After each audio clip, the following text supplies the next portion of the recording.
You need to start being grateful for what you actually do have in life. We don't even realize how good we have it. There are people who are paralyzed. There are people who are born with extreme deformities to their face and body. And you are constantly worrying and being negative about something as small as freckles or if you're under 6 foot. It's time that you start being grateful for what you do have in life. You have a healthy body that allows you to move and do the things you want to do. We don't even realize how blessed we are. Could you imagine not even being able to move? And even if you are ugly, you 100% can make the change yourself and become more attractive. Get in the gym and start lifting weights. Get more sun on your body. Leave behind the bad habits like watching porn and drinking every weekend.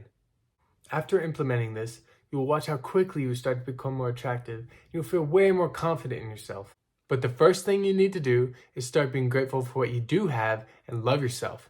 Once you get to that point, you'll be ready for growth. I'm going to be telling you guys a story about how a man completely changed his life around using the power of gratitude without even changing his circumstances. But first, I'm going to tell you guys a simple practice you can do to start implementing more gratitude into your life. Every morning, the first thing I do when I wake up is I reach for my notebook on my nightstand and I write down 5 things I'm grateful for. This can really be anything, such as I'm grateful for my family, I'm grateful for my girlfriend, I'm grateful for my eyesight, I'm grateful for my healthy body. I'm grateful for the sun outside. I'm grateful for the noise the birds make, man. Whatever it is you're grateful for, just write it down. The more you do this, the more you start to realize how grateful you really are for the things in life. Now compare this amazing start to your day to first thing grabbing your phone and being bombarded by negative information all over social media. This is not only detrimental to your mind, but you're probably wasting up to an hour scrolling through social media when you could be taking action on the things you need to get done for the day. I make sure to leave my phone out of my room and I don't even touch it until I get some of my morning routine done. Regardless, you need to be focusing on thinking positive thoughts. It will be very hard for you to grow in a negative mindset. Trust me, you need to be grateful for the things you already have in life before trying to make progress on your goals. You get out what you put in. So by thinking negative thoughts all the time and constantly thinking, saying things like, I'm so poor, I hate my life, I don't deserve success, you're putting out those negative vibrations and you're going to be getting back the same negative results you have always gotten. You must start thinking positively. Write down exactly what you want in life, as if you already achieved it, and you must think about it all the time. You have to be thinking about it constantly.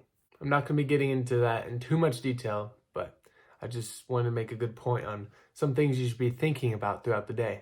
I was listening to a sermon by Andrew Womack, and he was telling a story about a minister who was very displeased with his wife and felt like she didn't suit him. He prayed to God about this, asking him for a different wife, and obviously this is not a good thing.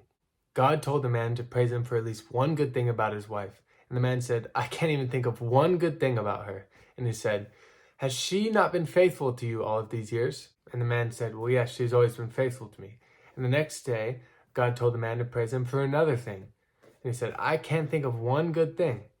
And God said, has she not been a great influence on your kids and raised them well? And he said, well, yes, she's been a great mother to my kids. After a while of doing this, the man began to realize how great of a wife he actually had, and he began to love her even more than before. So the point of the story is to show you how this man thought of one thing to be grateful for about his wife, who he initially hated, every day, and it led him to an amazing love for her. You can apply this story into your own life. If your life sucks, find things to be grateful for and watch how much better you will feel. So what I want you to do right now is get a notebook, put it on your nightstand, and the first thing you're going to do tomorrow is write down 5 things you're grateful for. Don't even look at your phone until you've done this. Thank you guys for watching the video. Please like and subscribe. Over half the people that watched my last video aren't even subscribed yet. So if you feel like you got some value out of this, go ahead and subscribe for me and it'd help me out a lot. Leave a comment if you made it this far and I'll see you guys later.